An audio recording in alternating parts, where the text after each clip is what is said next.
welcome to my channel. Thank you for joining me. If you haven't been here before, please do subscribe.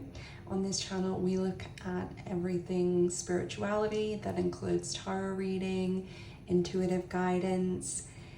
Today, we're going to look at something a little bit different, and I don't often talk about this on this channel, but I want to look at the concept of twin flames.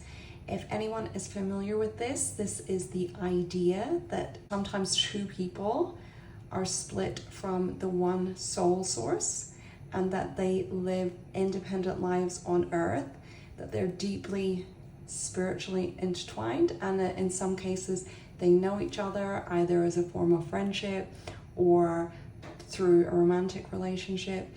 When that happens, these twin flames mirror aspects of these two people back to themselves, and it can be very tumultuous. So have a look into that if you're kind of interested, but for today I'm just interested in getting an understanding of whether this is something that really exists or it is something that people have made up as a form of fantasy. So let's jump straight in. We're just gonna start by pulling a few cards from these two decks and just really thinking about the concept of the twin flame, if it is as we understand it in popular culture, in literature, in the media.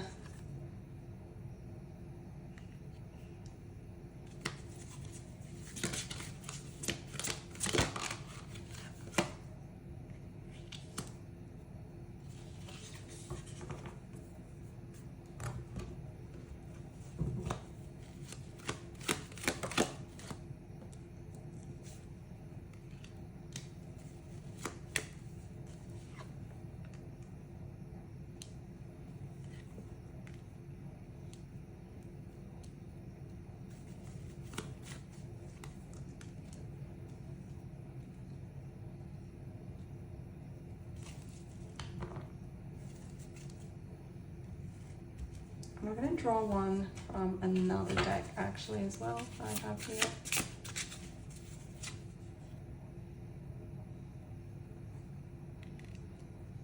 Okay, my immediate reaction is that something about this is not accurate. That doesn't necessarily mean that the entire concept is untrue, but there is something here that feels like a misleading.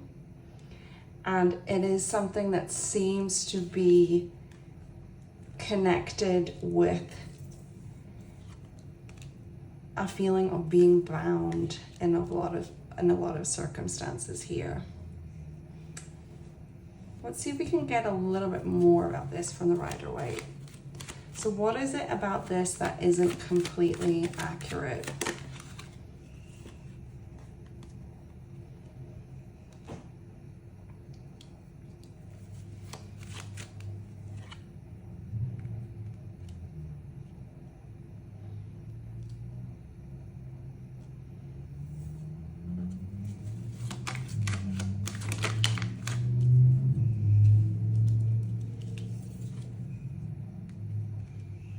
Okay, so Four of Wands is actually in a lot of cases thought of as the twin flame card. 1111 is something which is often associated with twin flame energy. So we're actually seeing that in here, which almost feels like there's a confirmation that some of this is accurate, but there's something here about this moving away and the emotions that isn't quite accurate from what we're being told.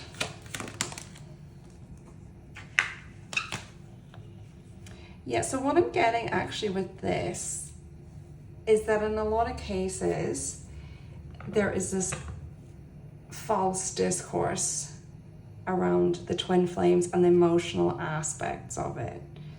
So it is as if the misrepresentation of it as an energy is something which keeps people invested in relationships that are not right for them. So if this is a real phenomenon, it is not a common one.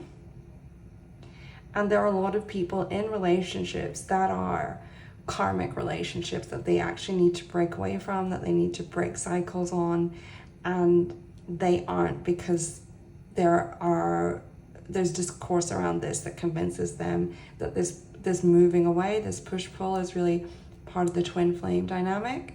When a real twin flame, or a real higher level soulmate, I don't even want to use the twin flame necessarily. I think really when we look at this as a real concept, is actually more like a soulmate connection. A real person that has this level of spiritual connection to you is respectful of your emotions. So you're going to find that someone who is connected with you as a high degree soulmate, whether or not they're with you, are always going to treat you respectfully. You're never going to see this devil energy, this like toxic, low vibrational energy. They're never going to be someone that cuts away from you to create pain and heartache. It's never going to feel like a burden. Not that all relationships are easy, but there are things around this twin flame concept that are quite destructive.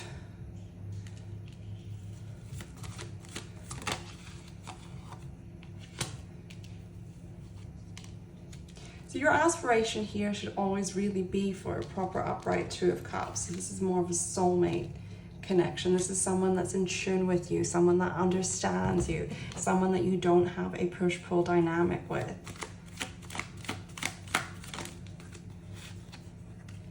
Someone that your friends approve of, that the people around you connect with. I think in a lot of cases, these people who think they're in a twin flame dynamic, but it's actually a karmic relationship, find that there's resistance from people that they love around this particular connection that they're in. More often than not, if your friends don't approve of someone, or your family, consistently you're hearing that they don't approve, there is something in that connection that they see that you don't. And I think this could be, you know, a karmic connection. This is really not talking as much about the concept of twin flames, but really talking about what twin flames are not. So what can happen here if you're in an unhealthy relationship, you're convinced that it is a twin flame relationship, you're spending time stuck here, and it actually keeps you in a low vibrational state, right?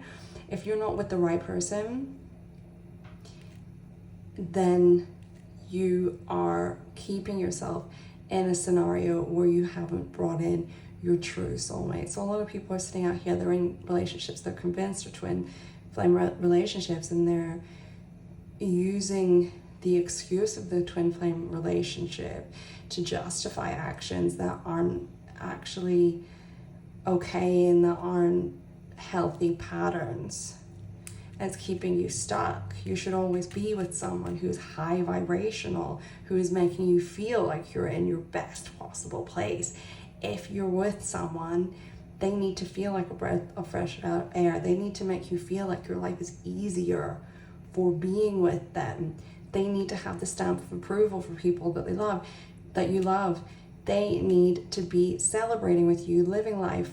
This kind of possible like possessiveness that you might see in some of these connections that a lot of you are dealing with is not healthy.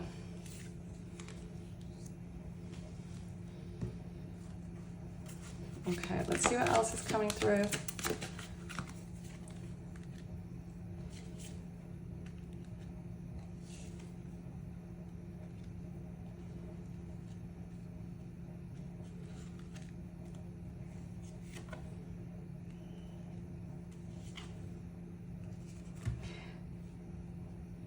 If you're in a real twin flame relationship, however that looks, it's definitely different from what we've been led to believe. You are someone that actually can just release it. It's not here to be necessarily your forever person, actually. It is just something that is on your path to help with your growth. It's something you're ultimately supposed to walk away from. You should feel like a phoenix rising out of a relationship like that. If you can make peace, if you can be clear, if you can be strategic, you're going to go on. You're going to use the knowledge that you garnered from that connection, that relationship, and the way in which it elevates you, because it will elevate you. A true twin flame relationship will elevate you. So if you're walking away, it's maybe like a good sign. Yeah, it's like for some people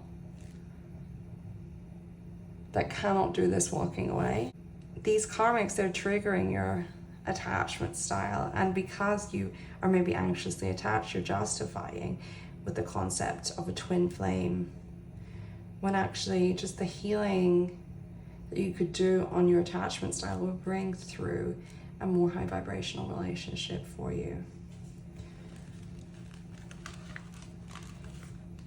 So we have gone off tangent a little bit on this one, so I do want to just redraw and come back to what the truth of a twin flame relationship is. I think there's a lot coming through around what it's not. There's a lot coming through around maybe people who are confused about their circumstances and they're projecting those onto the concept of the twin flame. So what is the sort of this true, like, high spiritual connection? Is it the same souls?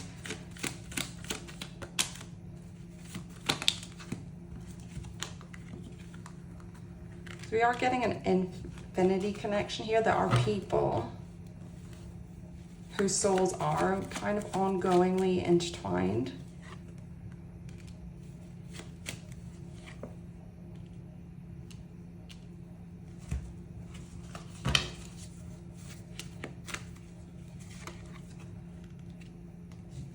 Again, you know, confirmation of what we've just said. The thing that's going to tell you, if you're in something that is, I'm not going to use the term twin flame now. I'm seeing this more as like counterpart energy. So this could also just be a soulmate, someone that you've incarnated with a few times that is your highest vibration. So a divine counterpart, let's say. If you're with a divine counterpart, regardless of twin flame or not twin flame, that is going to be characterized by these things that we've already discussed. It's going to feel caring. You're going to feel appreciated. You are going to feel supported and loved. You are going to feel like the people around you are able to identify the connection. You should not have to explain your connection to someone else. If you're in the room with friends or family or strangers, they will see it, they will know it, they'll understand the ways in which you're connected, because it will be evident, this innate love through a true high vibrational counterpart energy. I'm going to draw a couple more cards around this, and I think that's it.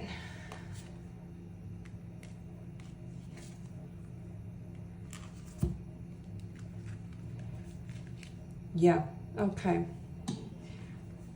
So just coming back to just there being these contracts that a lot of people are misinterpreting. So you have your karmic contracts, you have your soulmate contracts, and sometimes you other high vibrational connections like a twin flame connection. Again, very rarely. Seek out the high vibrational contracts, not the karmic ones. The karmic ones will look the way we've discussed. They will be negative. You won't feel good about yourself. You will be questioning everything the whole time. Just look at your contract. Just really go in tune with yourself and consider the relationship you're in right now. Is that contract bettering your life, or is it not? If it's not, maybe it's a karmic contract. And really be sensible in how you handle that, please. But yes, that is, again, at the base of the deck at the end, we've got this Deceit card. So that's our confirmation that there's a bit of misrepresentation here. Please do subscribe and come and join me again for more. Thanks so much. Bye bye.